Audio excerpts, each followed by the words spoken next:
Yes. That's why I was saying, okay, how do we introduce us?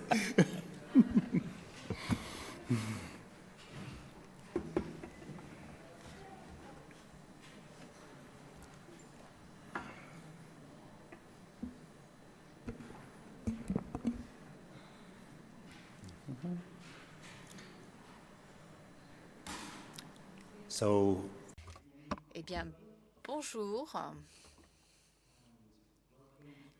et bienvenue à ce volet parlementaire du forum. Je m'appelle Andy Richardson de l'Union interparlementaire. Pour l'introduction et l'inauguration, nous avons Monsieur Sipion Jelfik, député norvégien, président du comité permanent sur le transport et la communication, Monsieur Tjangeta Masongo, qui est lui directeur de bureau du secrétariat IGF, donc du forum de la gouvernance d'Internet. Je vais donner la parole à Monsieur Kielzik qui prononcera les propos liminaires pour le volet parlementaire. Chers collègues, chers confrères, consoeurs, députés, chers participants, c'est un très grand plaisir de vous accueillir à l'occasion de cette 7e mouture du Forum de la gouvernance Internet, cette année à Lillestrøm, dans ma ville natale. Cette année, il s'agit d'une année charnière, c'est les 20 ans du Forum de gouvernance de l'Internet et nous avons un sujet tout à fait ambitieux, donc construire une meilleure gouvernance de l'Internet ensemble. Nous nous retrouvons à l'intersection de la politique, technologie et de la société en tant que parlementaires. L'ère numérique nous présente des opportunités, mais aussi des défis sans précédent. En effet, nos institutions démocratiques doivent se prémunir contre la désinformation, protéger les communautés de l'espace numérique. Notre rôle est de donner forme à des politiques numériques basées sur des droits et ce rôle n'a jamais été aussi vital qu'aujourd'hui. Donc j'ai déjà servi en tant que ministre pendant 2 ans, ministre de la numérisation et aussi en tant que responsable des transports et des communications. C'est encore ma fonction aujourd'hui. Je suis le directeur de ce comité permanent au Parlement norvégien. Bien sûr, c'est toujours utile de se voir en personne. Aujourd'hui et demain, dans notre volet parlementaire, nous aurons une plateforme d'échange dynamique. Il s'agit d'apprendre et de collaborer ensemble. Nous allons explorer les approches pour contrer en ligne tout ce qui est considéré comme étant de la mésinformation et des informations, tout en ne muselant pas la liberté d'expression. Comment est-ce que l'on peut trouver le bon équilibre entre cybersécurité et droits de l'homme? Comment protéger les enfants et les groupes marginalisés contre ces défaillances ou encore des conséquences délétères en ligne. Bien sûr que le secteur privé est aussi concerné, la communauté technologique, les organisations internationales. C'est donc une session interactive, inclusive et orientée sur l'action.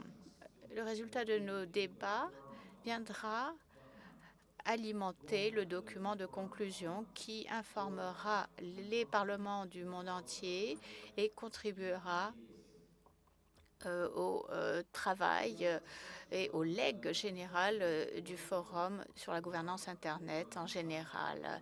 Nous avons aussi le secrétariat, IGF, l'Union interparlementaire, les différentes associations de parlementaires régionales qui ont collaboré avec nous. Nous avons eu le plaisir au Parlement norvégien de travailler avec eux tous. En tant que représentant de notre Parlement norvégien, le Storting, je me réjouis de travailler avec vous ce matin, cet après-midi. Je voudrais aussi vous montrer notre Parlement plus tard dans la journée. Je saisis l'occasion non seulement d'échanger des idées, mais de forger des partenariats et inspirer à l'action. Une fois de plus, bienvenue à ce congrès IGF 2025. Créons une gouvernance Internet plus forte, robuste, avec témérité, mais aussi dans l'unité. Merci beaucoup.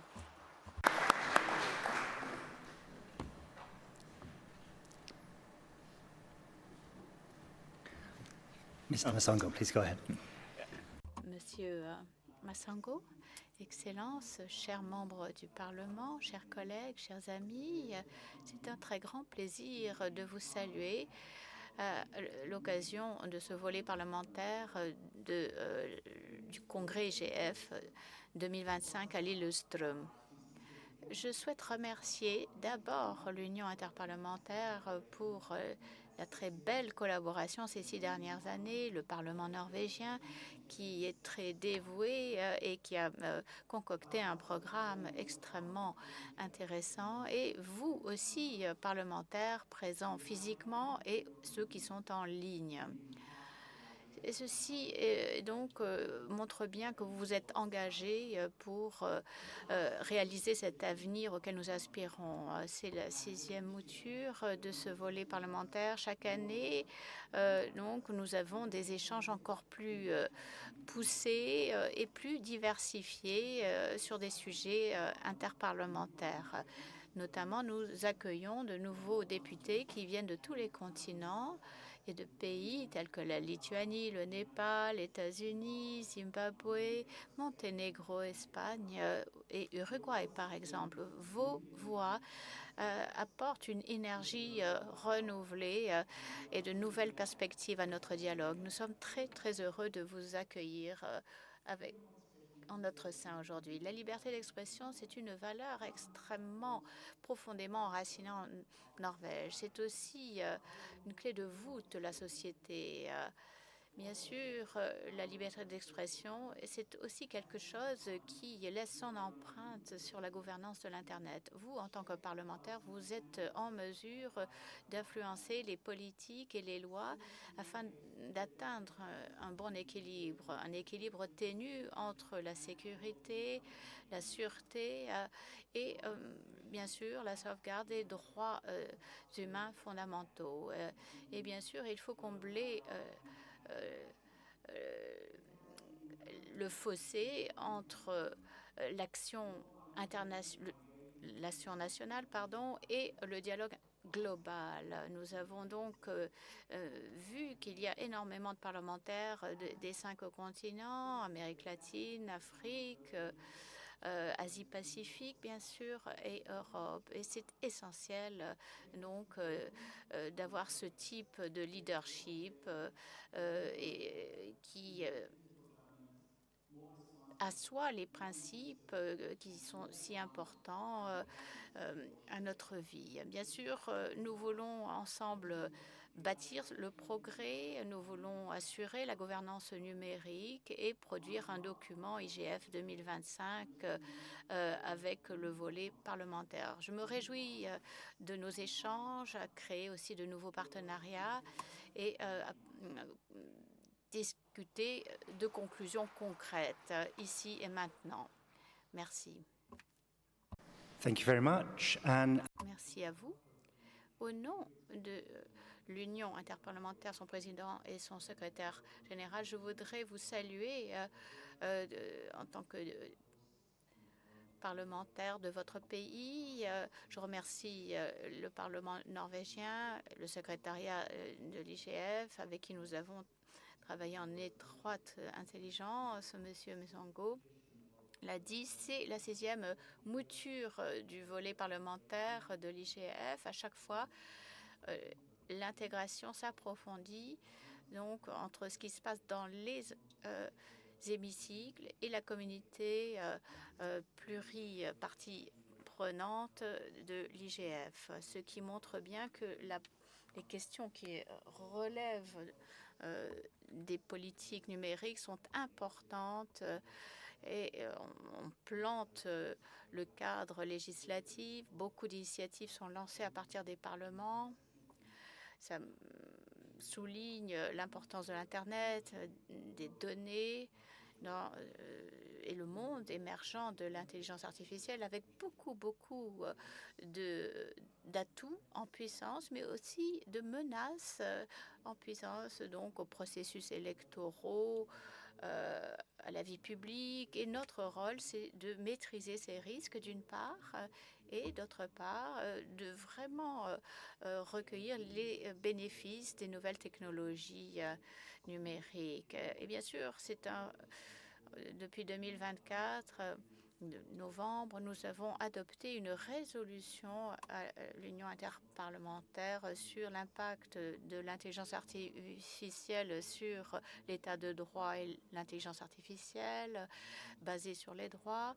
Et nous travaillons donc sur ce conglomérat, donc IA et démocratie. Nous essayons de suivre les actions qui sont initiées dans les parlements du monde en matière de politique de IA. Nous mettons à jour tous les mois.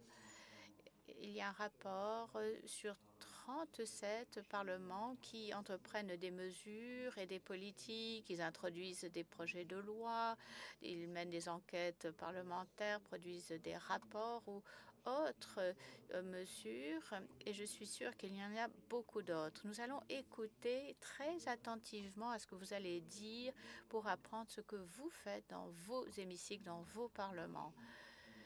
Par ailleurs, hormis les débats, je serai ici avec Adi Owen de l'Union interparlementaire pour mener des dialogues, des conversations avec vous individuelles et aussi dans vos parlements. Adi est ici, voilà. Ne soyez pas étonnés si nous venons vous interviewer pour savoir ce que vous faites dans vos parlements respectifs. Nous allons clore cette partie liminaire des présentations.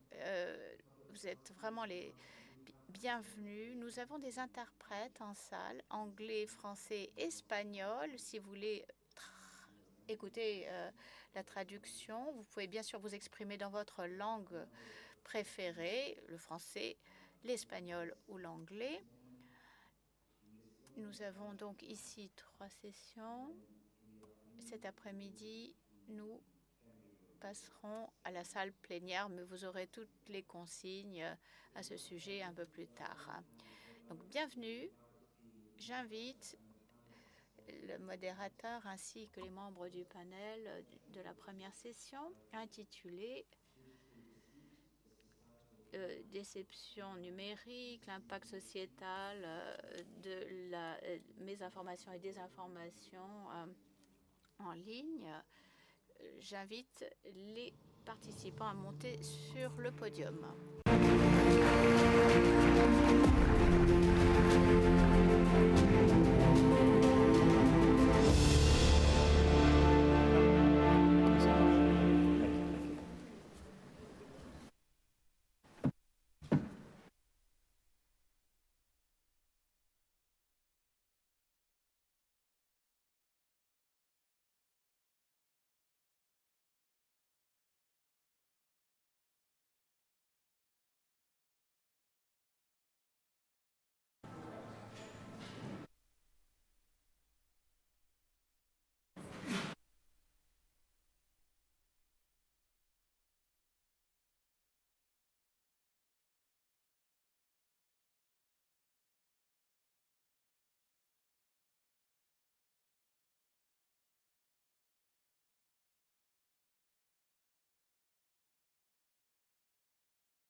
Good morning, everyone. Bonjour. Je m'appelle Charlotte Scandon et je travaille au département des Nations Unies sur la communication globale à New York, au siège de l'ONU. Bienvenue à notre session parlementaire organisée par le gouvernement norvégien et aussi par les Nations Unies, les affaires de communication. Et nous avons des collègues qui sont en ligne. Donc, il s'agit donc de rassembler le secteur privé, les parlementaires et d'autres groupes de la société civile pour discuter de l'environnement numérique, l'impact sociétal, l'intégrité de l'information, par exemple, les risques associés à la désinformation et la mésinformation. Il s'agit de faire le bilan, analyser les tendances actuelles où les contenus malsains sont propagés en ligne. Vous avez la traduction en espagnol et en français pour cette session. Donc, le format d'aujourd'hui, je vais inviter chaque membre du panel de répondre à une de mes questions et chacun aura entre 6 et 7 minutes pour répondre. Après le panel, il y aura une discussion avec la salle. Céline nous aidera à coordonner avec les membres en ligne. Et bien sûr, nous vous invitons, chaque membre du panel, à partager en une minute une de vos conclusions principales. Nous avons en ligne, il me semble, je ne les vois pas, Lindsay Gorman, directrice et fellow senior du Fonds Marshall allemand, financé par les États-Unis. Ensuite, nous avons Abdelhaoud Yagoubi, membre de l'Assemblée parlementaire de la Méditerranée d'Algérie, responsable donc tout ce qui est. Nous avons aussi Takeshi Choshi de l'Association japonaise Internet. Ensuite, nous avons Monsieur Azael Mercieux, W3C, Camille Grenier, directrice exécutive du Forum de l'information et la démocratie, et Marjorie Boxer, qui est ma collègue homologue à UNESCO. Alors, je vais envoyer le coup d'envoi en fournissant le contexte. Demain, ça fera une année que le secrétaire général Antonio Guterres a lancé les principes donc d'intégrité en ligne. C'est un programme cadre qui est censé donc protéger l'intégrité de notre écosystème de l'information. Ces risques comprennent donc la désinformation, la mésinformation, les discours de haine, la suppression des médias ainsi que le manque d'accès à des informations fiables, ce qui sape les droits de l'homme. Et il y a aussi toutes les technologies émergentes qu'il faut analyser. Et nous voyons que les risques augmentent extrêmement rapidement et il y a de plus en plus de groupes vulnérables et marginalisés. Les 5 principes sont la confiance et la résilience sociétale, construire des communautés résilientes pour pouvoir résister aux écosystèmes numériques.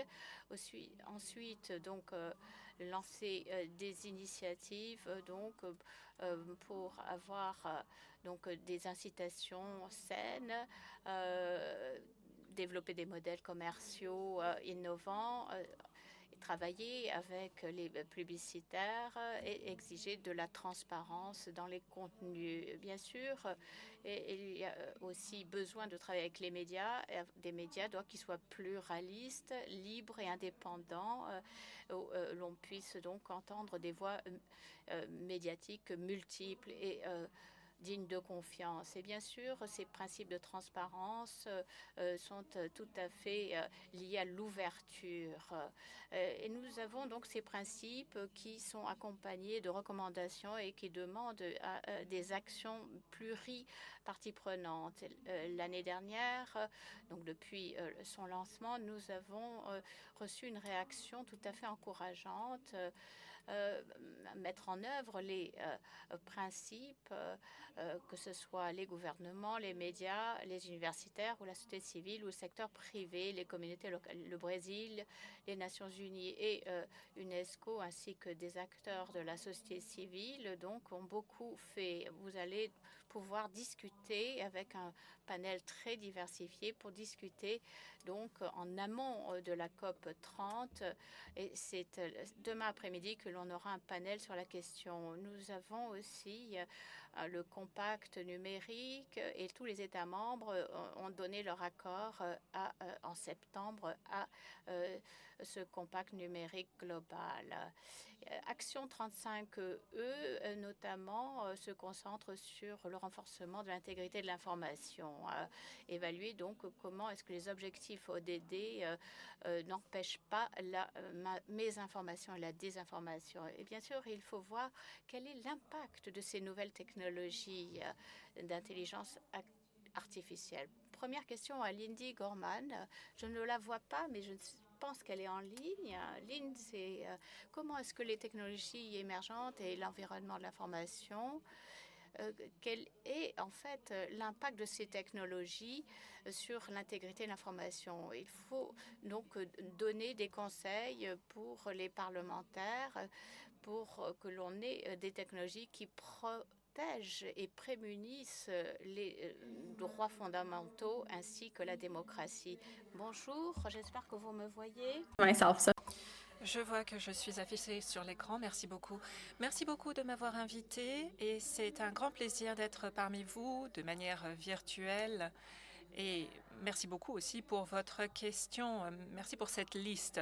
Nous pouvons démarrer et peut-être évoquer l'impact de l'intelligence artificielle sur l'information et l'environnement de l'information.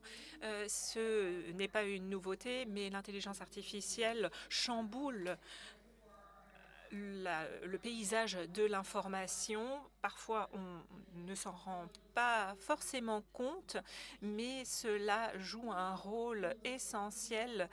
Aujourd'hui, l'intelligence artificielle peut créer des vidéos, des contenus audio qui sont tout à fait réalistes et cette capacité a explosé dernièrement et cela a des retombées sur les processus démocratiques et aussi les discussions autour de ce processus démocratique. Et cela n'est pas une surprise pour ceux qui sont présents dans la salle aujourd'hui. Notre point de départ est déjà très difficile étant donné que nous avons des informations qui sont polluées, minées par des informations qui ne sont pas toujours correctes. Et s'ajoute à cela une couche d'intelligence artificielle qui sème aussi la confusion. Donc c'est une complication supplémentaire. Chez nous, au Fonds Marshall allemand, nous avons décidé de mettre en place des recherches, des analyses pour tenter de débusquer les campagnes deepfake dans les élections de Parlement. Nous avons commencé à partir de 2024 et nous avons tenté de détecter ces deepfakes un petit peu partout dans le monde et surtout en langue anglaise. Donc toutes les campagnes n'ont pas été prises en compte du fait de cette restriction, mais nous nous sommes quand même concentrés sur les campagnes majeures et les contenus médiatiques et nous nous sommes rendus compte qu'un tiers des campagnes électorales étaient touchées par des campagnes deepfake et nous en avons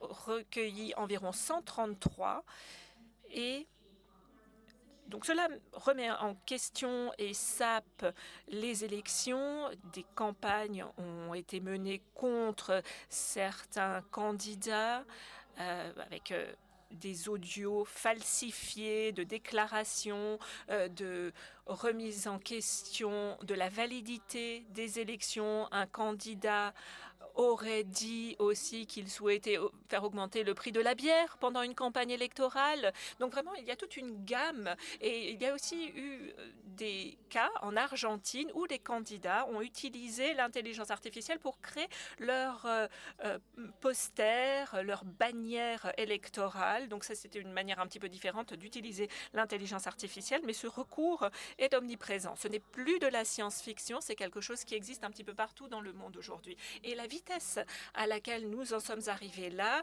de cette première préoccupation sur les deepfakes, peut-être que les deepfakes, c'est maintenant quelque chose qui est un petit peu tendance, mais que cela ne sera pas ne perdurera pas du fait des cheap fakes. Donc ça, c'est quelque chose qu'on entendait beaucoup il y a encore 2 ans. Et aujourd'hui, nous en sommes arrivés à une situation telle que les recherches montrent que cela menace la confiance électorale. Donc on est passé de rien à un revirement complet en quelques nanosecondes. Et ce n'est pas seulement pour le contenu généré par l'intelligence artificielle, pour tromper les utilisateurs ou les citoyens, mais nous le voyons aussi un petit peu partout, sur toutes les plateformes, que ce soit dans la communication avec des nouveaux amis générés par l'intelligence artificielle, des agents dans le monde du travail, aussi générés par l'intelligence artificielle, et le type de contenu auquel on a accès. Cela remet en question la confiance, les impératifs commerciaux, et cela a un impact aussi sur la manière dont doivent être formés ces modèles d'intelligence artificielle. Et nous constatons aussi une certaine surveillance autour de ces outils, par exemple en Chine et partout ailleurs dans le monde aussi. Et tous ces éléments vont nous toucher beaucoup plus à l'avenir et auront des retombées, pas seulement sur les droits humains sur le long terme, mais aussi sur la manière dont l'environnement de l'information est pollué aujourd'hui. Nous menons plusieurs types de travaux au sein du Fonds Marshall allemand sur la promotion de l'innovation dans l'adoption des technologies. Nous voulons qu'il y ait certaines valeurs comme la prise de responsabilité, la transparence, la confidentialité soient respectées. Ça, c'est absolument essentiel. Nous devons être démocratiques dans la manière dont nous concevons ces outils et dans la manière dont nous les utilisons en lien avec nos valeurs démocratiques au cœur des activités. Autrement, nous ne tiendront pas ce type de système. Et nous le voyons, nous avons été très naïfs jusqu'à présent avec les réseaux sociaux. Ces technologies pouvaient paraître démocratiques étant donné qu'elles étaient connectées directement aux personnes. Et nous l'avons vu au début du printemps arabe, la manière dont les manifestations gagnaient de l'ampleur en ligne. Et on pensait qu'il s'agissait là de forces qui étaient démocratiques de manière inhérente.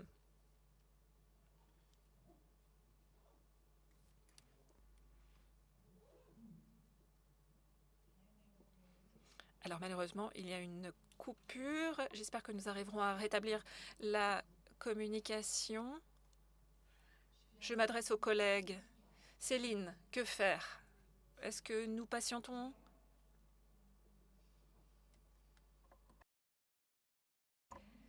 Lindsay, est-ce que vous pouvez, s'il vous plaît, prendre la parole pour voir si vous êtes de retour?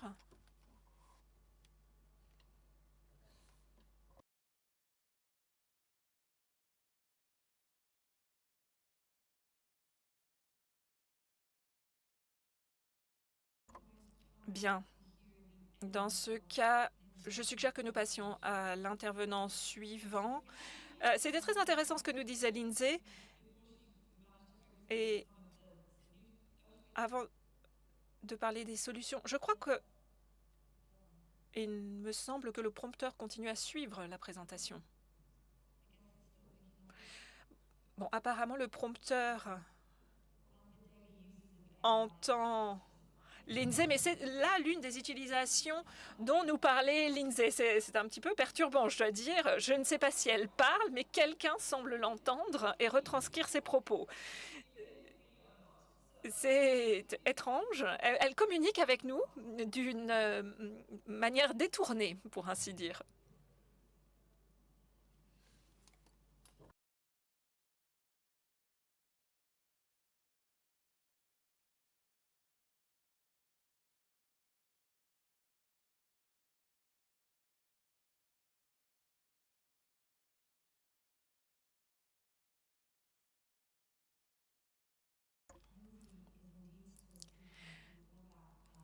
Alors, il semblerait que Lindsay était encore en train de parler. C'est pourquoi on avait encore du texte. Elle va se joindre à nous dans quelques instants. Donc, si vous voulez bien patienter, ça va prendre combien de temps, chers collègues? Bon, 30 secondes. On peut compter ensemble si vous le souhaitez. Et vous pouvez profiter de l'occasion pour peut-être respirer profondément avant d'entendre la suite et suivre peut-être aussi ce qui se passe sur le prompteur. De toute façon, elle va naturellement répéter ce que nous avons manqué.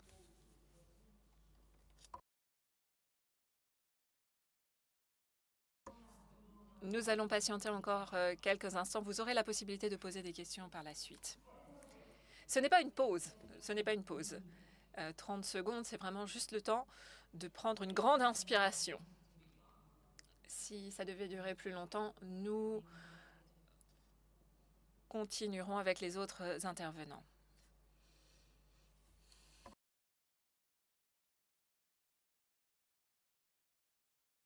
Bon, il semblerait que ce soit plus difficile que prévu. Nous allons poursuivre avec le prochain intervenant parce que, comme ce que je disais tout à l'heure, c'était des arguments très intéressants qui nous étaient présentés sur la manière dont la technologie, telle que l'intelligence artificielle, fait vraiment partie de notre vie au quotidien. Elle a mentionné quelque chose de très intéressant, l'aspect trompeur et ces informations fausses qui sont transmises aussi par l'utilisation de l'intelligence artificielle, mais aussi de ce qui se passe dans les processus électoraux. On en entendra peut-être un petit peu plus sur les solutions, les risques, les défis un petit peu plus tard. Mais entre-temps, nous allons passer à la présentation de Camille Grenier du Forum sur l'information et la démocratie qui a publié la première méta-analyse de l'espace de l'information et ses impacts sur le débat public dans l'information. Donc Camille, quelles sont les conclusions principales qui ressortent de ce rapport qui couvre plus de 3000 sources? Merci. Merci et je suis ravie d'être parmi vous, chers collègues, chers députés. C'est un plaisir d'être de retour à l'IGF. Effectivement, nous avons publié ce document. Je vais vous parler du processus, de la méthodologie et partager avec vous certaines des conclusions. Donc, l'Observatoire est l'un des projets que nous avons au sein du Forum sur l'information et la démocratie pour jeter des ponts entre les chercheurs, la société civile, les preneurs de décision, les politiques pour s'assurer... Bon, très bien. Merci, je suis honorée d'être enregistrée. Et nous travaillons avec les États signataires du Forum. Nous avons 55 pays qui ont signé nos principes avec des politiques de la recherche et des solutions que nous proposons. L'Observatoire sur l'information et la démocratie provient du fait que nous avons beaucoup de documents de recherche qui se penchaient sur l'une plateforme, sur l'un problème en particulier, une dynamique particulière lorsqu'il s'agit de la désinformation ou de la mésinformation. Et du fait de l'augmentation d'institutions et de centres de recherche, il était essentiel de disposer d'un rapport plus englobant pour partager l'état de la recherche où nous en sommes aujourd'hui. Nous avons, entre 2023 et 2025, consacré 18 mois avec 400 experts et consultants de par le monde, avec des entreprises internationales et des entreprises privées. Et nous avons décidé de constituer 3 groupes thématiques, l'un sur l'intelligence artificielle, le deuxième sur les médias et le troisième sur la gouvernance des données. Et nous nous sommes penchés sur la question de la mésinformation et de la désinformation. Je ne vais pas m'attarder sur les 250 pages de notre rapport, mais nous couvrons plus de 3000 sources académiques issus de 84 pays et nous avons 9 chapitres sur 40 thèmes de recherche. Nous avons des méta-rapports avec des résumés pour différents rapports pour les preneurs de décision. Nous avons cartographié, et tout cela vous le trouverez sur notre site internet, la recherche sur les différentes questions que nous avons traitées, et nous avons aussi une bibliographie interactive que vous pourrez retrouver en ligne. En ce qui concerne les conclusions, les États ont un objectif de protection des droits humains et de la liberté fondamentale. Et il faut voir quels sont les objectifs normatifs et quels sont les objectifs aussi ou les principes au niveau international et comment cela se traduit au niveau local, au niveau régional, pour qu'on arrive à maintenir un certain niveau de protection et cette responsabilité des États. Cela signifie que bien sûr, nous sommes confrontés à des risques qui remettent en question la liberté d'expression et c'est pourquoi il faut trouver des solutions. Il faut aussi parvenir à des consensus parce que souvent les entreprises technologiques priorisent les données pour faire de l'argent. Et ça, c'est pourquoi, en général, on a cette nouvelle tendance d'utilisation des données comme arme et l'utilisation des médias qui vont à l'encontre de ce qui devrait se produire dans la sphère démocratique. Et troisièmement, l'exclusion ou le manque d'inclusion et les écosystèmes de l'information au niveau local, national et régional est très complexe aujourd'hui et cela peut amener à une certaine exclusion des systèmes d'information. Et en quatrième lieu, la transparence et la prise de responsabilité. Il s'agit là des principes centraux que nous avons pour l'information et la démocratie et ils sont essentiels lorsqu'il s'agit de gérer la mésinformation et la désinformation. Une bonne gouvernance des entreprises technologiques pour une meilleure transparence dans l'utilisation d'audits indépendants et de la fiabilité des informations soit garantie pour tous les utilisateurs. Et ensuite, l'alphabétisation au niveau numérique, la formation est cruciale, mais il ne s'agit pas d'une réponse simple à un problème très complexe, étant donné que nous devons définir un système de preuve systématique des résultats de ces initiatives internationales dans le temps, parce que nous avons souvent découvert qu'il y avait des lacunes, surtout dans ce qui est de l'alphabétisation numérique des enfants. Voilà les résultats de manière un petit peu plus globale, comme je vous le disais, mais nous devons aussi traiter la question du renforcement de la recherche sur la mésinformation et la désinformation dans les contenus créés aujourd'hui. Première chose, le parti pris numérique ou le parti pris occidental. Nous avons besoin de plus de recherche du monde dans son ensemble et nous travaillons sur ce point-là. Nous avons besoin de recherche multidimensionnelle avec les différentes composantes de l'écosystème de l'information qui montrent quelles sont les différentes dimensions politiques, économiques et autres qui doivent être traitées. Et comme il a déjà été évoqué un petit peu plus tôt, il faut faire un plaidoyer pour un plus grand accès aux données, c'est-à-dire un cadre pour s'assurer que les chercheurs, la société civile, les journalistes aient accès à plus de données pour mieux comprendre ce qui se passe dans l'écosystème de l'information. Je vous remercie.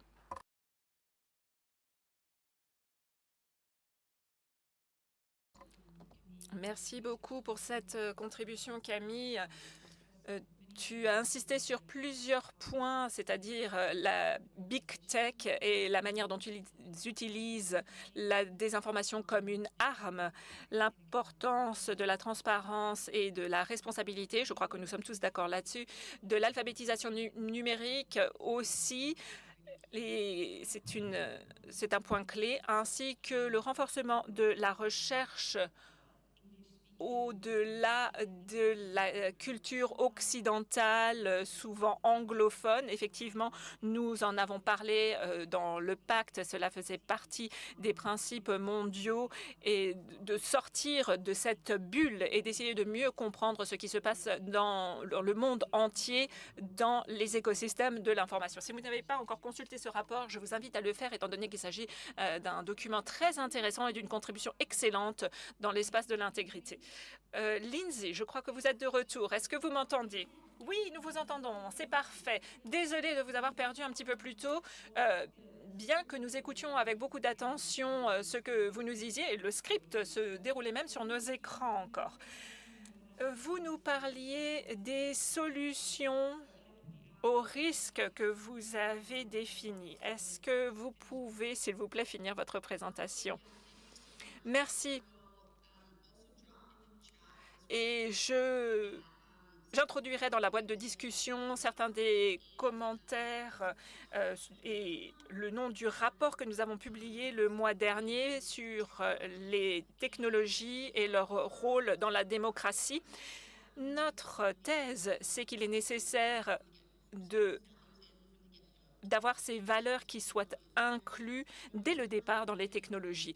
Malheureusement, pour certaines des technologies et des modèles commerciaux auxquels nous sommes confrontés aujourd'hui, c'est qu'ils ne sont pas très forts pour la réaffirmation de la démocratie. Mais avec la technologie, chaque nouvelle génération de technologie nous donne la possibilité de créer quelque chose de nouveau, de faire des essais, d'être innovant.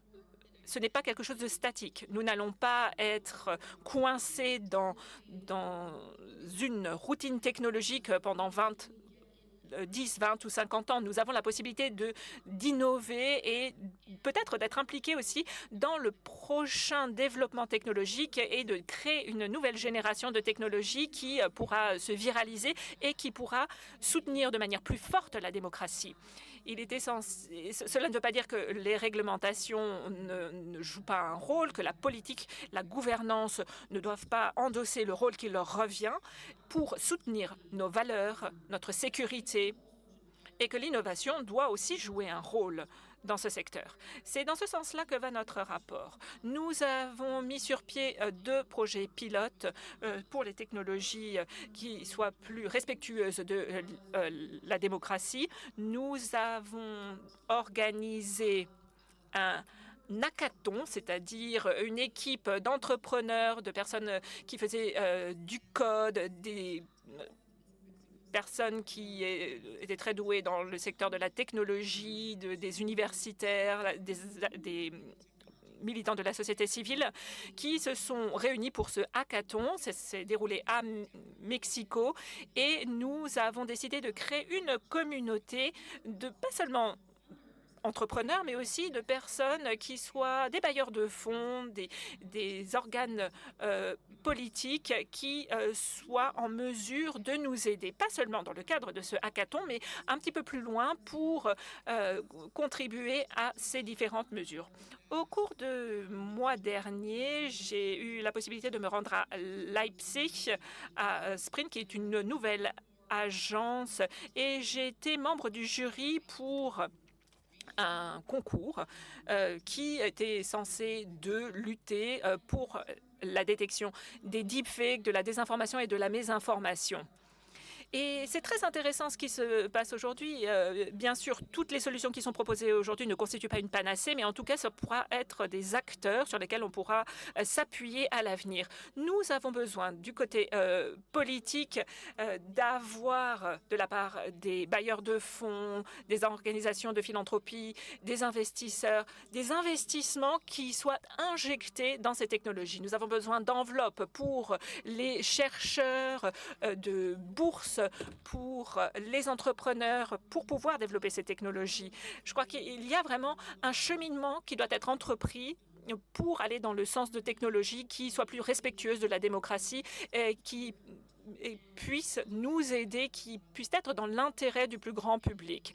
Je pense que c'est aussi dans l'intérêt des gouvernements, des entreprises philanthropiques, de créer ce parcours, cette possibilité pour des jeunes qui travaillent dans cette technologie et qu'ils puissent s'inscrire dans ce respect de la démocratie. Et le deuxième projet, c'était la possibilité de mettre en place des technologies encore une fois, allant dans le sens de la démocratie et de renforcer leur adoption. Là aussi, j'aimerais revenir à la conférence dont je vous parlais et dans le contexte des élections au Mexique. Nous avons participé à un travail qui a été fait avec des organisations médiatiques mexicaines, mais aussi avec des archives. Nous avons travaillé, nous avons vu des photos absolument exceptionnelles, justement dans le cadre des élections. Nous avons inclus des photos de la présidente Claudia Sheinbaum lorsqu'elle a déposé son bulletin dans l'urne, etc. Nous avons travailler avec Truepic, avec Microsoft, donc une plus grande et une plus petite entreprise, pour avoir des archives sur la manière dont ces images avaient été recueillies, pour démontrer qu'elles n'avaient pas été modifiées par le biais de fake sur les réseaux sociaux. Et c'est un premier organe qui recueille des informations, une première archive. Nous avons aussi des images qui ont été prises par l'entreprise Canadian Broadcasting Corporation, et toutes ces images sont authentifiées, elles ont un petit logo et elles ont des métadonnées qui sont utilisées pour identifier ces photos. Donc voilà, ça c'est le type de projet pilote que nous mettons en place et qui nous permettent d'aller plus loin dans le travail avec des technologies pour mieux promouvoir la démocratie et les valeurs démocratiques, avec des contenus qui soient authentifiés pour que nous ayons une liste d'ingrédients numériques sur la manière dont une image a été créée, modifiée, éventuellement falsifiée, pour que vous puissiez faire confiance ou non à cette image. Donc ça, c'est très intéressant. C'est la même chose quand vous lisez un texte qui a été, où vous avez différentes citations, et où en bas de page, vous avez une bibliographie avec toutes les sources, etc. C'est un petit peu la même chose avec les images aujourd'hui. Si dans un texte, vous avez cette possibilité d'aller regarder si les sources sont des sources valables, cela donne ou apporte une certaine confiance et une certaine fiabilité au texte. Et c'est la même chose pour les images. Et c'est ce que nous tentons de faire dans le secteur de l'environnement visuel avec des vidéos, mais aussi avec des images. Donc, ce filtre d'authenticité.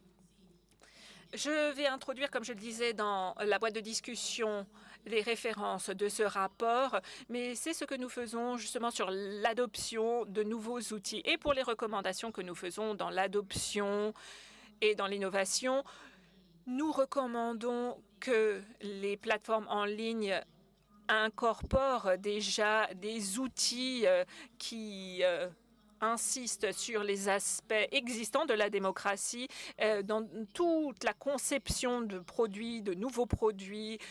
Nous essayons aussi de faire en sorte que les technologies qui contournent la censure soient consultées. Nous avons des organisations de gouvernement, de secteur privé, des organisations philanthropiques, les universités qui travaillent pour une nouvelle génération de technologies respectueuses et assurant la promotion de la démocratie. Nous avons aussi une communauté de pirates qui justement qui mettent en place des technologies, et Je pense qu'il est essentiel que nous ayons des directives sur l'utilisation de ces technologies et leur mise en œuvre pour faire avancer la sécurité nationale et la sécurité cybernétique. Voilà.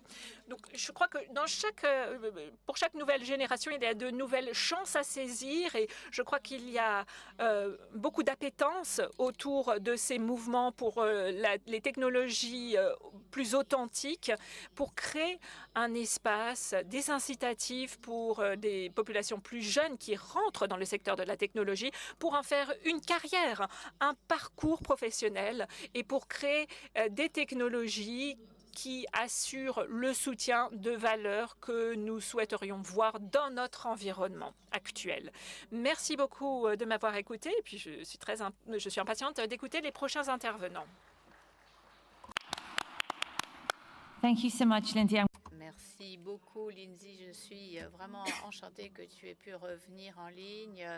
Il est clair que les risques sont énormes. J'ai beaucoup apprécié l'accent que tu as mis sur l'innovation dont on aura besoin dans cet espace et qu'il va falloir attirer les talents indispensables pour avancer sur les solutions. Sans plus tarder, je voudrais vous dire que nous avons commencé un tout petit peu en retard et il y a eu quelques problèmes techniques. Donc nous allons prolonger de quelques minutes. On va continuer jusqu'à 11h15. Il y aura beaucoup de temps pour vous puissiez formuler vos questions. Voilà. J'espère que les collègues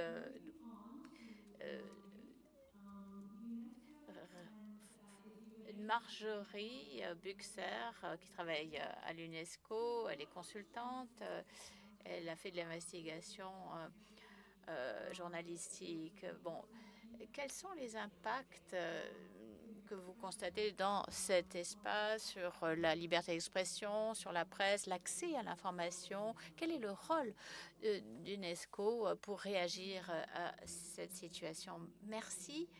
Je suis heureuse d'être à l'IGF et en plus en Norvège que je ne connais pas et je vais en profiter après la conférence pour visiter le pays. Oui, vous avez l'impression que je suis à bout de souffle. Eh bien, c'est vrai, je suis enceinte au 5e mois, donc je parle pour deux. Et donc, je vais parler lentement. Charlotte, vous me direz si je dois conclure. Vous savez que l'UNESCO est une agence spécialisée qui a pour mandat de promouvoir la libre circulation d'idées, accès à l'information et sécurité des journalistes, entre autres. Et bien sûr que les technologies en ligne nous ont maintenus bien occupés, vu que c'est un espace qui est tout le temps en train d'évoluer. Je ferai comme Lindsay, je vais me concentrer sur donc certains modèles de l'IA générative, donc qui est capable de générer de nouvelles informations à partir de questions d'utilisateurs.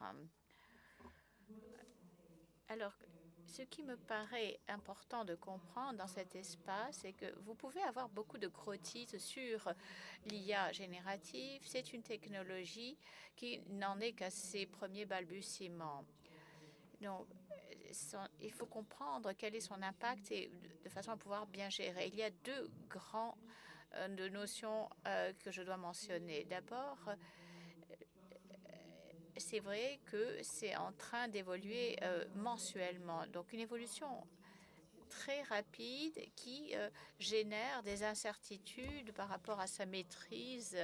Si vous avez l'impression que vous ne pouvez pas suivre, eh bien, ce n'est pas faux. Même les experts dans le domaine ont beaucoup de mal à suivre et il n'y a pas assez de preuves encore pour comprendre comment cette technologie impacte notre monde.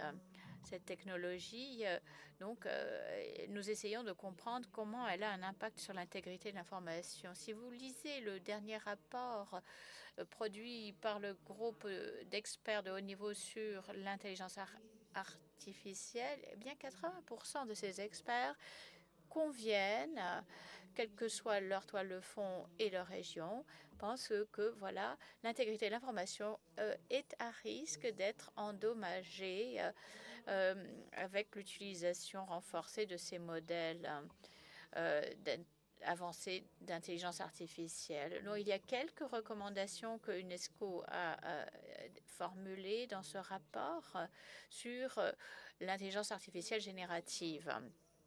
Premièrement, et Lindsay et Camille en ont parlé, c'est le fait que l'intelligence artificielle augmente le risque de désinformation et mésinformation dans les campagnes, etc., de deepfake. Bon, vous pouvez analyser les contenus très rapidement et vous avez des plateformes aussi qui peuvent vous aider à diffuser à un public très large. Ça fait partie du problème. Donc, il y a beaucoup de confusion sur l'authenticité de la provenance de cette information. Et bon, est-ce que c'est généré par intelligence artificielle? Est-ce que c'est la même chose que d'avoir un auteur réel? Donc, si vous mettez, est-ce que vous pouvez faire confiance si c'est de l'IA générative? Par exemple, si vous avez un commentaire sur LinkedIn qui dit que vous êtes ici à Oslo pour l'IGF et que vous demandez à une application générative de générer, est-ce qu'on peut faire confiance? Voilà. Est-ce qu'il y a aussi une discussion sur le contexte? A-t-on besoin de parler de ça? Deuxième problématique, c'est que l'IA a fondamentalement chamboulé notre manière d'appréhender l'information. De plus en plus, on voit qu'on n'utilise plus tellement les sites établis d'information et on utilise donc des sources secondaires. Voilà, vous avez donc ce que fait l'IA générative, ça agrège des versions différentes sur le même sujet et vous rend cela, mais c'est notoirement mauvais au niveau des citations des sources ou encore même de la production de références, etc. C'est vraiment problématique car on voit que de plus en plus d'utilisateurs utilisent quasiment uniquement l'intelligence artificielle et donc il faut s'intéresser absolument à la fiabilité du contenu. On sait que l'IA invente, il hallucine, il confabule et on sait également qu'il y a des biais et pour autant, voilà, et bien souvent, les utilisateurs ne remettent pas en question les informations fournies. Donc, peut-être la question la plus fondamentale pour nous, est-ce que l'application de la puissance de l'intelligence artificielle, est-ce que ceci met à mal la pluralité des voix et la diversité du contenu? Donc, c'est principalement donc en langue anglaise, donc des informations générées dans ce qu'on appelle le Nord global, donc une vision spécifique du monde. C'est donc un biais inhérent et qui est une menace significative à la pluralité et la diversité de l'information dans cet écosystème. Et on va beaucoup en parler, bien sûr, de ces challenges. Mais il faut quand même comprendre que nous ne savons pas encore quelle est la direction de la trajectoire. C'est en train de se faire. L'UNESCO, c'est évidemment une organisation qui s'intéresse à un modèle de gouvernance basé sur les preuves. Et il faut que ce modèle soit aussi inclusif. Au niveau de la gouvernance, il y a 3 principes centraux qui font partie de nos directives. D'abord, une approche basée sur le résultat. Pendant longtemps, on a vu une tendance pour essayer de réglementer chaque contenu, chaque algorithme qui existe. C'est évidemment possible, mais voilà, ceci muselle la liberté d'expression. Donc, une des recommandations que nous avons émises, c'est d'éviter que cela. Est-ce que ceci viendrait atténuer les résultats les plus négatifs? Deuxièmement, il y a la notion d'approche pluri-partie prenante. C'est vrai que ça a été développé dans des laboratoires commerciaux. Il n'y avait pas nécessairement de mauvaises intentions. Mais voilà, on peut introduire de la diversité dans chaque cycle de vie de l'IA, à commencer par les données et bien sûr ses produits. Enfin, Lindsay aussi en a parlé, au niveau de la gouvernance, il faut une approche à couches multiples.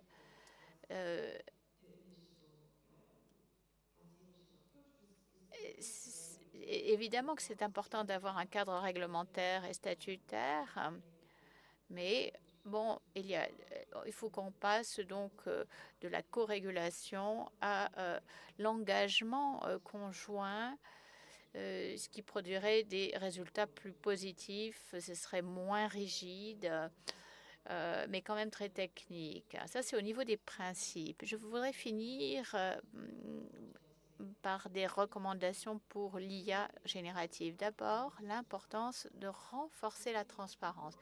Aujourd'hui, on ne sait pas qui utilise l'IA générative et quel est son impact. Si vous regardez, on ne sait pas. On ne sait pas. Il y a l'indice de transparence, mais il n'y a pas d'indicateur sur comment est-ce que ça a un impact dans les différentes régions, les différentes cultures. Et donc accès préférentiel pour les journalistes et les scientifiques aux données qui sont utilisées dans les processus d'IA générative des compagnies. Deuxième aspect, c'est l'éducation ou la culture numérique. Camille en a parlé. C'est vrai que les utilisateurs, leur façon d'utiliser l'information et leur accès a beaucoup changé. Et il faut comprendre les limites de ces outils. Il faut donc des étiquetages clairs sur le contexte. Qu'est-ce que peut produire ce genre d'outils, de sorte à ce que les utilisateurs comprennent les atouts d'utiliser l'IA générative, mais aussi comprendre les limites de la technologie utilisée. Et enfin, investissement public et les solutions ouvertes pour vraiment appuyer la liberté d'expression dans toutes ces expressions. Il est clair que dans la dynamique commerciale, il y a des limites. On a besoin d'investir dans les ressources, dans les langues, les cultures. Il faut numériser. Donc une solution ouverte qui permette donc à plus de parties prenantes à créer des modèles spécifiques pour chacun de ces contextes. Donc ouverture. Voilà les principes que je voulais vous présenter ce matin. J'espère ne pas avoir été trop longue. Thank you, Marjorie, Merci Marjorie pour cette intervention fort intéressante et les recommandations. Il y aura certainement des questions par rapport à l'espace IA, sachant que c'est une problématique qui intéresse énormément d'esprits. Je vais passer à Dominique. Est-ce que vous pourriez nous en dire plus sur le travail de votre organisation W3C? Est-ce le rôle des normes de l'Internet pour combattre la désinformation, l'impact sur la société et aussi quelle est votre feuille de route dans cet espace? Merci. Je voudrais vous présenter le W3C, c'est World Web Consortium, une organisation à but non lucratif consacrée donc à la création de normes pour l'Internet. Donc nous travaillons avec une grande partie de la communauté tech. Nous travaillons avec l'objectif de faire en sorte que le web, donc la toile, fonctionne pour tout le monde, pour nos sociétés numériques. Il faut que ce n'est pas une tâche facile de faire en sorte que l'Internet fonctionne pour tout le monde. C'est un milieu qui évolue très, très vite. On a beaucoup parlé d'IA qui se nourrit carrément de l'Internet. Et bien sûr, c'est un de mes grands sujets à moi. Mais comment faire en sorte pour que la toile fonctionne pour tout le monde? Et notamment, il s'agit de rendre celui-ci accessible aux personnes avec des handicaps. Moi, j'ai travaillé pendant plus de 20 ans, rien que dans ce domaine-là. Aussi le contenu, qui fasse que l'on soit exposé à différentes cultures, pas seulement des personnes avec toujours les mêmes compétences qui peuvent marcher, voir, se déplacer, parler, mais aussi donc toutes sortes de compétences doivent être reproduites sur la toile. Et nous croyons également que la toile, c'est une bonne plateforme qui apporte des bénéfices à la société et qui profite à tous.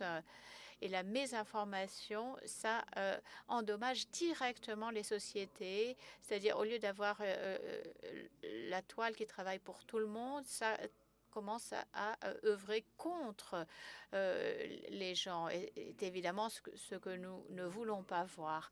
Notre travail, donc, on aspire à développer des standards, des normes. Si vous avez un site Internet, il interagit avec différentes normes. Si vous êtes à distance, vous utilisez une de nos technologies donc qui permet la télécommunication en ligne, donc communication à distance par Zoom. Donc, qu'est-ce que c'est que l'on veut monter en échelle? Donc, cette plateforme du web, d'abord, il faut que les solutions soient interopérables. Elles ne fonctionnent pas uniquement dans un marché ou une région donnée ou un contexte donné. Ça doit marcher à l'échelon mondial. Et c'est une responsabilité qui est évidemment très impressionnante et elle peut faire peur, mais avec beaucoup de détermination et beaucoup de passion aussi, on regarde donc toutes les normes techniques qui sont développées. Nous discutons et bénéficions de votre expérience en tant que parlementaire. Et c'est vraiment une approche de délibération que nous avons adoptée pour trouver des solutions. L'écosystème, évidemment, évolue beaucoup avec l'IA générative, démultiplication des contenus, ainsi que l'écosystème des réseaux sociaux, qui est encore plus dynamique qu'il y a quelques années. De nouvelles technologies, l'INSEE a évoqué notamment des technologies concernant la certification de l'authenticité du contenu, technologie de la provenance, des citations, des références, etc. Pour faciliter l'authentification des contenus, nous avons ce qu'on appelle CDPA. Ensuite, il y a TrustNet. Donc, comment est-ce qu'on peut aider les gens à évaluer si oui ou non ils doivent se méfier de certaines données?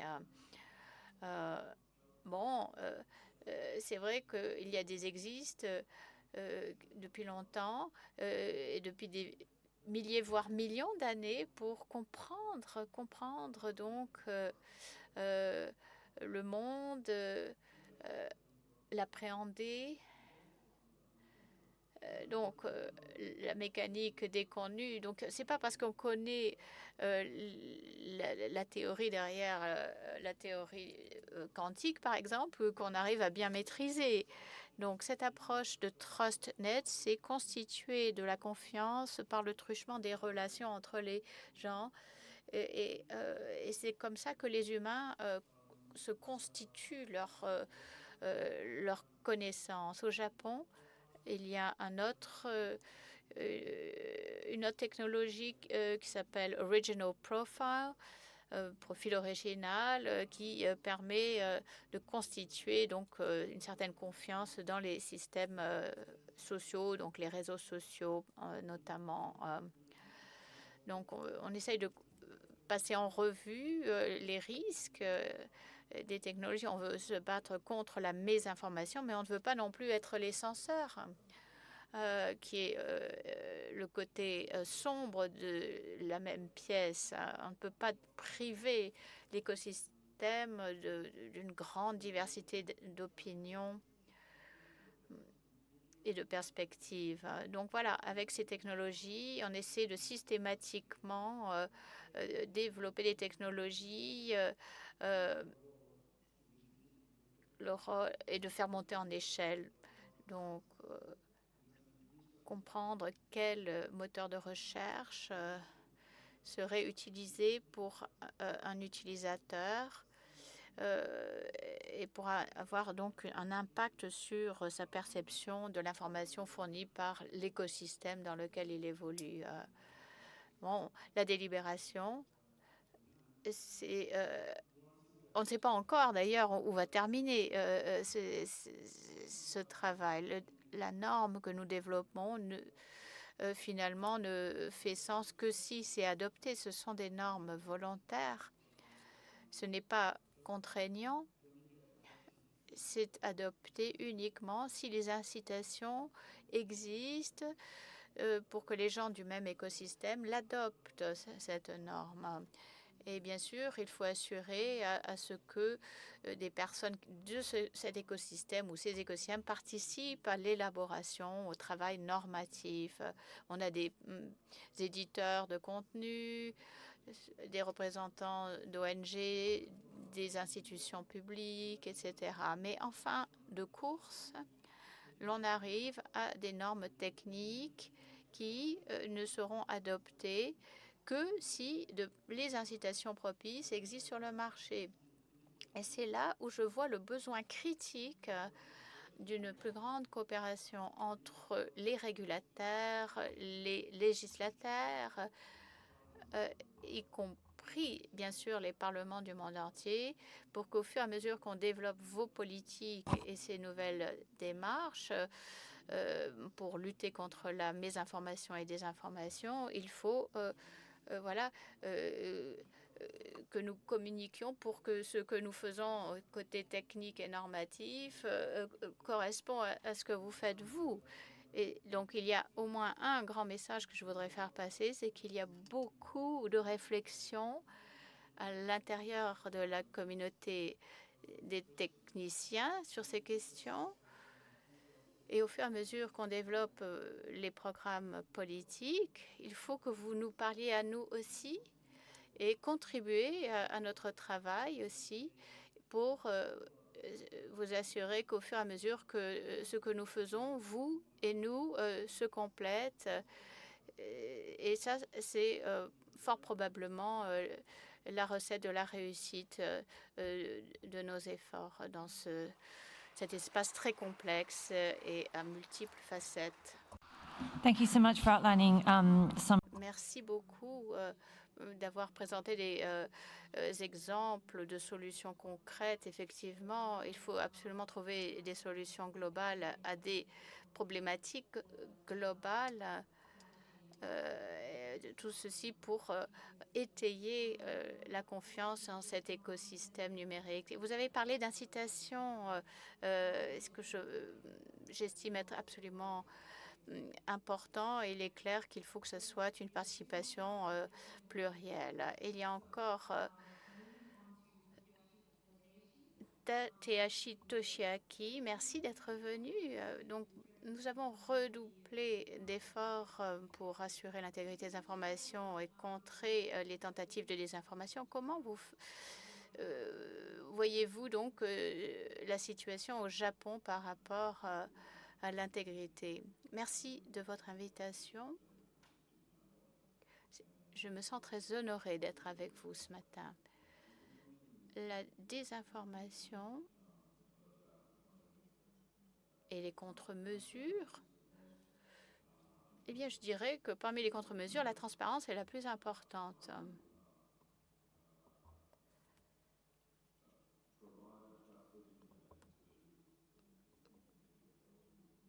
Comment est-ce que nous fournissons un contenu de confiance sur Internet aujourd'hui? Bon, en général, les utilisateurs ont 20 ans ou plus. Restoring the internet credibility. La crédibilité de l'Internet est primordiale, bien évidemment. Il faut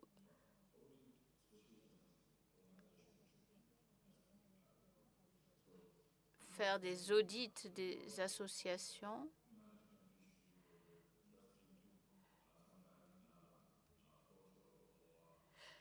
que ce soit les informations d'images ou autre type de contenu. Il y a 3 ans,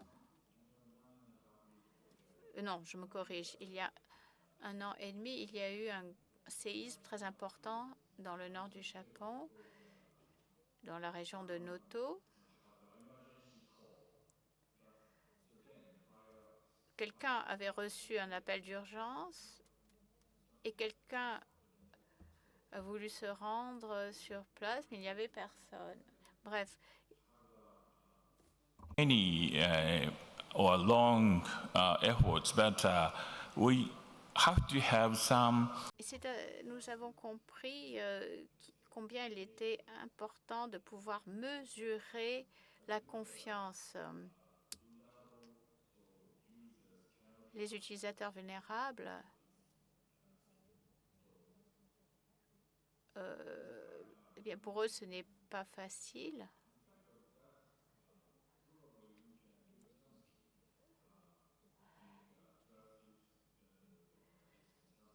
De sorte à ce que les organismes soient considérés comme dignes de confiance.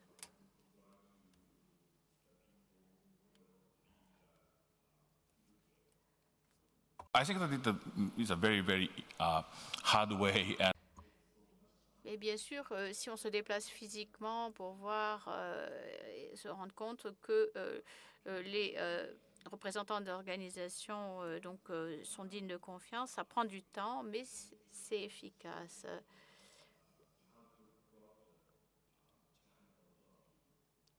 Notamment, nous avons commencé il y a une quinzaine d'années à travailler contre la pédopornographie, avoir un dispositif qui résiste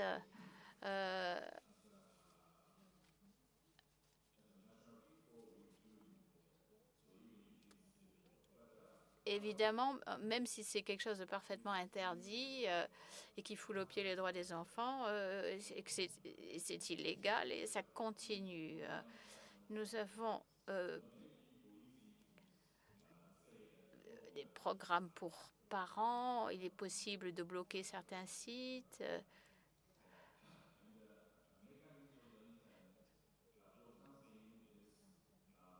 Sur Internet,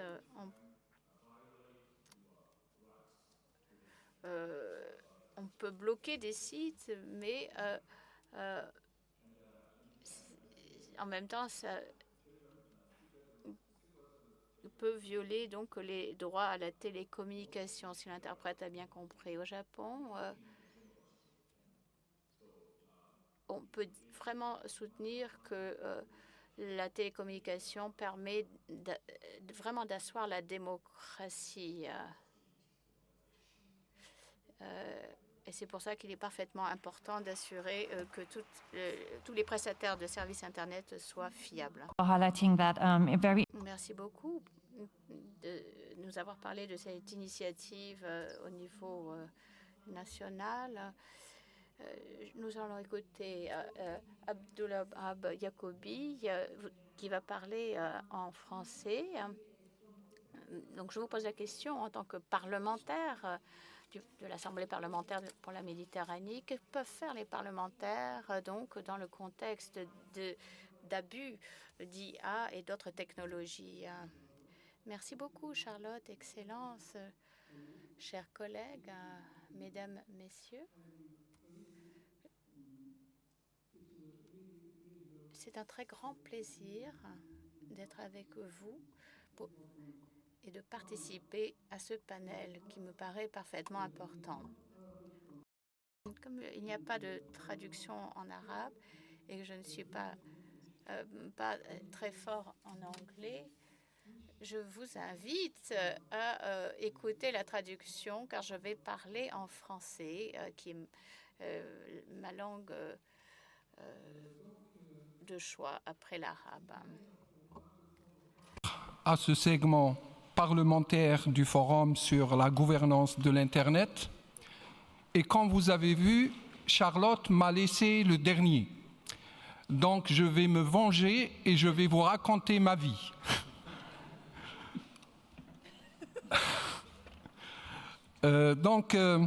Je m'exprime au nom de l'Assemblée parlementaire de la Méditerranée, qui regroupe 35 parlements autour de la rive nord et la rive sud de la mer Méditerranée, et aussi des pays du Golfe.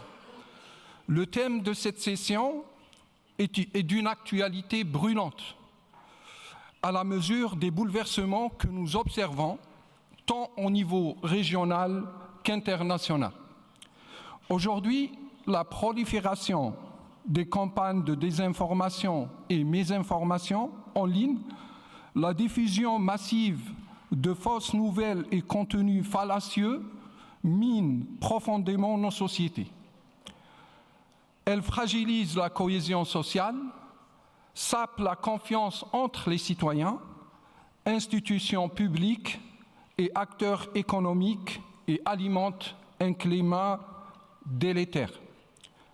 Face à cela, les membres du Parlement de la Méditerranée, qui représentent, comme j'ai dit, les régions euro-méditerranéennes et du Golfe, expriment une inquiétude partagée. C'est pourquoi notre Assemblée agit. Nous surveillons étroitement ces phénomènes. Nous partageons les données et bonnes pratiques entre délégations des différents parlements et nous construisons ensemble des réponses concrètes et coordonnées. Parmi les outils que nous mobilisons, je souhaite citer un exemple marquant. Nous finalisons actuellement un rapport intitulé « La résilience des systèmes démocratiques face aux usages de l'intelligence artificielle, des technologies de l'information et de la communication et de technologies émergentes ». Ce rapport, rigoureusement évalué par des experts des universités, de centres de recherche du monde entier, alerte sur les pressions grandissantes, internes et externes, qui menacent la stabilité de nos démocraties. Car il faut dire clairement, la manipulation de l'information alimente la peur, l'inquiétude et la confusion. Et ce sont les populations les plus vulnérables qui en payent les prix, les femmes, les migrants et les minorités. Plus inquiétant encore, à l'échelle mondiale, des campagnes systématiques et coordonnées de désinformation orchestrées par des acteurs étatiques et non étatiques, notamment la Fédération de Russie, la Chine et la Corée du Nord. Elles visent directement les processus démocratiques. Elles compromettent le libre choix des électeurs, entachent la transparence et mettent en péril la légitimité des résultats électoraux. Ces ingérences ont déjà été constatées, notamment en France, en Roumanie, en Moldavie ou encore en Géorgie. Dans ce contexte, la responsabilité des parlementaires est plus que jamais cruciale. Nous devons, premièrement, concevoir des cadres législatifs robustes, éthiques, pour réguler l'espace numérique en respectant les droits humains. Deuxièmement, renforcer nos alliances avec les gouvernements, la société civile, le secteur privé, les acteurs communautaires et religieux, dans l'esprit des principes universels et des Nations Unies pour l'intégrité de l'information et du pacte pour l'avenir. Et troisièmement, surtout, investir dans l'éducation numérique de nos citoyens, car la meilleure arme contre la manipulation est la connaissance. Avant de conclure, permettez-moi de souligner 2 autres initiatives concrètes de l'APM. Premièrement, nous avons lancé une campagne de communication spécifique contre les discours de la haine. Deuxièmement, grâce à notre centre d'études globales, le CGS, nous publions désormais un bulletin quotidien sur l'intelligence artificielle et les technologies émergentes, une initiative intégrée dans l'Observatoire parlementaire mondial sur l'intelligence artificielle basé à Saint-Marin. Mesdames et messieurs, lutter contre la manipulation de l'information, c'est défendre la démocratie. Et cette défense exige engagement, coopération et lucidité. Je vous remercie pour votre attention. Wassalamu alaikum wa rahmatullah.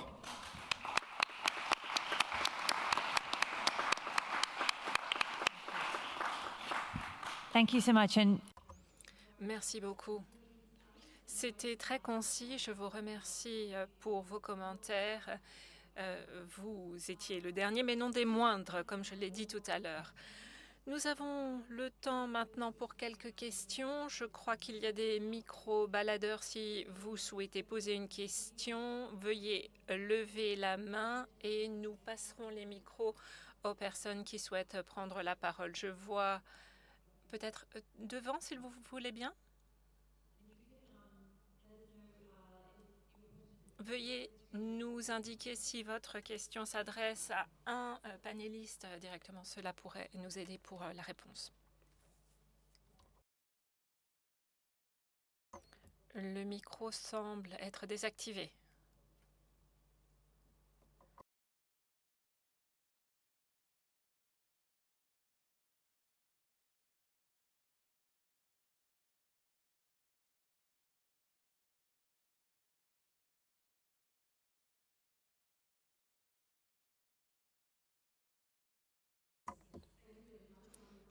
Merci. Je suis sénatrice au Pakistan et j'ai travaillé dans le Centre des technologies et de l'information et je suis très impliquée dans les technologies de l'information et de la télécommunication et ce déjà depuis plus de 32 ans. Donc la question que j'aimerais vous poser s'adresse aux différentes présentations d'aujourd'hui. L'angle est très intéressant. Lorsqu'il est facile de diffuser des deepfakes aujourd'hui sur les plateformes, je m'interroge. Comment se fait-il qu'il soit devenu si simple de créer des deepfakes et de les diffuser, qu'ils deviennent viraux sur les réseaux sociaux? Et comment se fait-il que les plateformes ne souhaitent pas coopérer avec les pays pour remettre en question ce type de contenu et les retirer de leur plateforme? Étant donné que nous luttons aujourd'hui pas seulement contre les deepfakes, mais sur le fait qu'il y ait des intérêts commerciaux ancrés et que le deepfake devienne un contenu de choix sur les réseaux sociaux ou sur les plateformes Internet. Donc, qu'en est-il des réglementations? Bien sûr, il est nécessaire d'éduquer, mais ce n'est pas toujours tâche facile, étant donné qu'on a un lavage de cerveau qui se déroule sur les réseaux sociaux. Et quelles sont par conséquent les autres solutions que nous aimerions trouver pour les plateformes de réseaux sociaux pour qu'il y ait une plus grande coopération afin de revenir à des mesures qui renforcent la démocratie et qui amènent une plus grande stabilité? Qui souhaite réagir à cette question? Et je ne sais pas si Lindsay est encore en ligne, mais elle ne nous voit pas. Donc Lindsay, n'hésitez pas à nous le faire savoir si vous souhaitez réagir à l'une des questions qui est posée. Est-ce qu'on va prendre plusieurs questions? Je ne sais pas combien de temps nous avons. C'est peut-être intéressant de répondre immédiatement. Je vais être très bref, étant donné que nous avons certainement d'autres questions. Alors l'année dernière, étant donné qu'il y a eu des élections, des accords sur l'intelligence artificielle ont été signés. Et cette année, nous avons eu une discussion et ce n'est pas l'apocalypse de l'intelligence artificielle et des deepfakes à laquelle on s'attendait. Donc il y a une tendance de la part de ces entreprises ou de ces plateformes à minimiser le problème, à dire bon, il n'y a pas tant de deepfakes que ça. Ça, c'est la première partie de la réponse. Et en ce qui concerne les intérêts économiques, je pense que c'est plutôt un désintérêt économique. Nous voyons qu'il s'agit là d'un marché qui n'est pas très intéressant pour les entreprises et par conséquent, ils ne vont pas aller dans le sens à respecter les requêtes. Par exemple, en Tunisie, un ancien responsable de la réglementation, on nous a dit que parfois, il faut qu'on réponde à des questions qui nous sont posées de manière téléphonique, mais dans le reste du monde, on ne répond plus. En ce qui concerne la modération des contenus dans certains pays, dans certaines régions, dans certains groupes linguistiques, cela relève d'une de nos priorités. Et malheureusement, il y a encore beaucoup d'écueils. Cela ne répond peut-être pas exactement à votre question, étant donné que c'était une question quand même très ouverte, mais il y a des aspects structurels sur lesquels il faut se pencher avant de pouvoir y répondre. Merci Camille. Et ce que vous avez souligné à l'instant reflète l'expérience que nous avons fait avec les grandes plateformes technologiques aujourd'hui, que les choses ne vont pas forcément dans le sens que nous aurions souhaité, et surtout au cours des derniers 6 mois. Nous avons beaucoup de questions. Madame parle sans micro, malheureusement. Les questions sans micro ne peuvent pas être interprétées. Oui, en ce qui concerne les intérêts commerciaux, absolument. Et c'est l'une des raisons pour laquelle la plupart d'entre vous sont ici. Je crois que monsieur, au deuxième rang, vous aviez levé la main.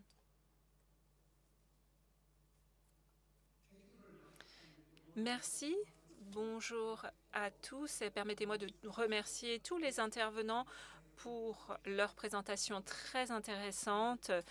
Et en tant que député, la question qui me vient d'emblée, c'est que nous sommes déjà trop loin dans le développement de l'intelligence artificielle, de la désinformation, de la mésinformation. À présent, je me pose la question de la place d'un forum tel que l'IGF. Étant donné que nous discutons des langues dans lesquelles les technologies sont utilisées. Les modèles linguistiques dépendent des langues dominantes pour le développement de cette technologie et par conséquent vont à l'encontre de la diversité. Dans une telle situation, en tant que législateur venant d'Afrique, est-ce que nous ne devons pas nous poser dans un premier temps la question de l'alphabétisation des masses en général ou du contrôle sur le développement, le déploiement dans nos juridictions et par conséquent, j'aimerais poser la question aux intervenants, que recommanderiez-vous au pays? Quelles sont les approches qui vont dans le sens de la législation ou dans le développement de nouvelles législations locales plutôt qu'en se basant sur une approche descendante telle qu'on le voit dans la protection des données. Des modèles ont été repris, c'était un modèle américain qui a été développé à un endroit du monde, ou alors les législations qui ont été mises en place en Europe, le RGPD par exemple. Peut-être que M. Abdelwahoub Yacoubi peuvent nous répondre et nous donner des exemples. Est-ce qu'il y a des pays dans l'hémisphère sud plus particulièrement qui ont pris des mesures de législation qui sont locales, qui sont aussi culturellement attachées, linguistiquement, à nos racines et pour aller dans le sens du travail avec ces modèles linguistiques. Parce que autrement, nous sommes complètement déconnectés et nous essayons de rattraper des lois qui ne sont pas les nôtres. Est-ce qu'il y a peut-être un espace qui me permette de dire je veux d'abord que nous ayons des législations pour le Kenya. Le Kenya en premier pour voir ce qui se passe chez nous et ensuite pouvoir éventuellement les copier et les adapter dans nos contextes. Merci, chers collègues. Je vais tenter de répondre en anglais. Votre question me paraît cruciale.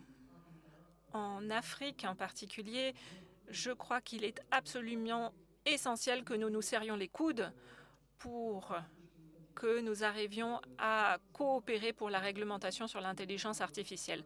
En Algérie, le pays dont je suis originaire, à la suite de la publication de la législation sur l'intelligence artificielle en Europe, nous avons proposé une législation pour la réglementation et l'utilisation de l'intelligence artificielle dans notre propre pays. Et il me semble que l'Arabie saoudite, avec leur plateforme qui a été mise en place, une plateforme d'éthique, est aussi un modèle qui peut être suivi. Mais à mon sens, il faut introduire des schémas de coopération entre les pays africains dans l'ensemble et suivre l'évolution des réglementations sur ces technologies telles qu'elles se produisent un petit peu partout dans le monde.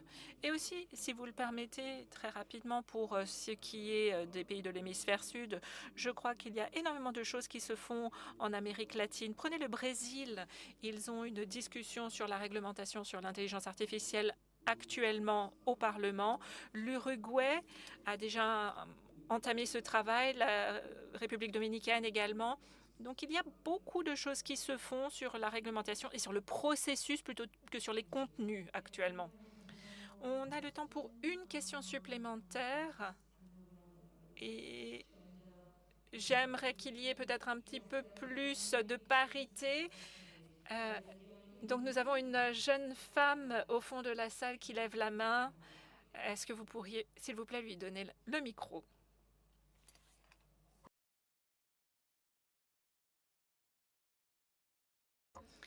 Merci, et je serai très brève.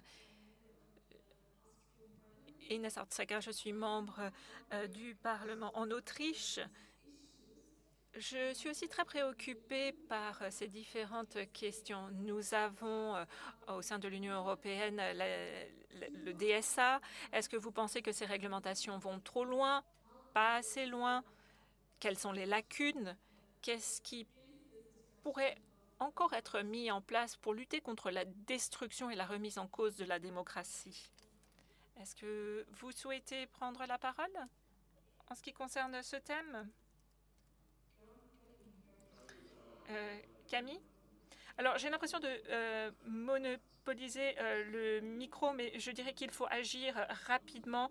Et j'étais au Portugal récemment, ils n'ont toujours pas de législation qui mette en place cette loi sur les services numériques. Et c'est pourquoi il est absolument nécessaire que nous utilisions les outils que nous avons. Et c'est un outil unique, cette législation sur les services numériques. Et il est absolument nécessaire que nous ayons une approche structurelle. Et en ce qui concerne cette législation, elle a été créée dans un contexte tout à fait spécifique. Les pays européens disposent d'autorités réglementaires séparées et des infrastructures qui soutiennent ce cadre réglementaire. Ceci étant dit, sur les principes qui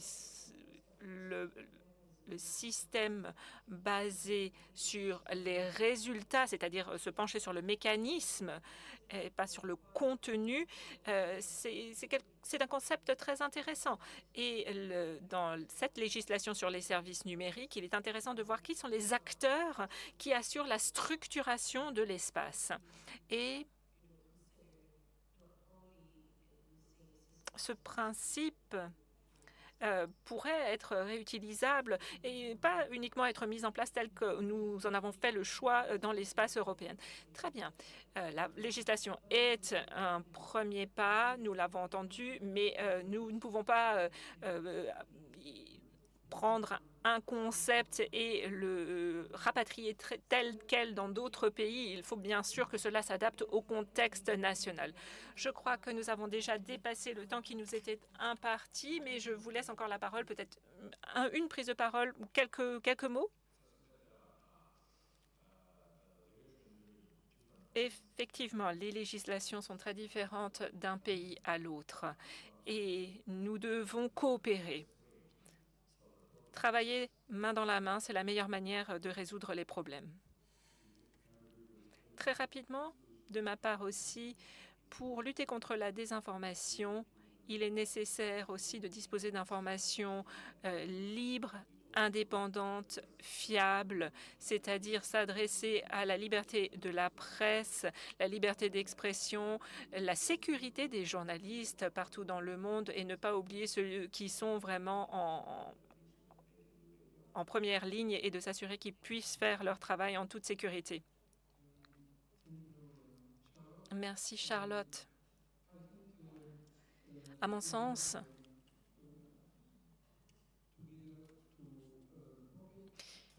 il faut aussi savoir profiter du travail du Conseil de l'Europe sur la démocratie et l'intelligence artificielle. Je vous invite par ailleurs à visiter notre site Internet de l'Assemblée parlementaire pour vérifier ce qui se fait sur l'intelligence artificielle et ce qui est publié au quotidien dans le cadre de ce travail. Dans un contexte dans lequel il est nécessaire de réglementer et réglementer maintenant, il faut réfléchir à l'intégrité de l'information, pas seulement en tenant compte des risques de manipulation, mais aussi de le considérer comme un investissement pour créer des solutions législatives, culturelles, locales. Je crois que la diversité culturelle, linguistique doit faire partie de cet écosystème en ligne. Et j'aimerais insister sur l'appel que j'ai lancé tout à l'heure, c'est de travailler avec la communauté technique lors de l'élaboration de législation pour tenter de mieux comprendre ce que nous tentons de créer pour créer des garde-fous contre la mésinformation et la désinformation et travailler main dans la main, ça pourrait nous aider. Alors, je ne sais pas si Lindsay est toujours en ligne. Lindsay ? Elle n'est malheureusement plus parmi nous. Nous allons conclure. Merci beaucoup, malgré tous les défis techniques auxquels nous avons été confrontés. C'était une excellente discussion. Merci à tous. Et il me semble qu'il y a une pause café, donc bonne pause.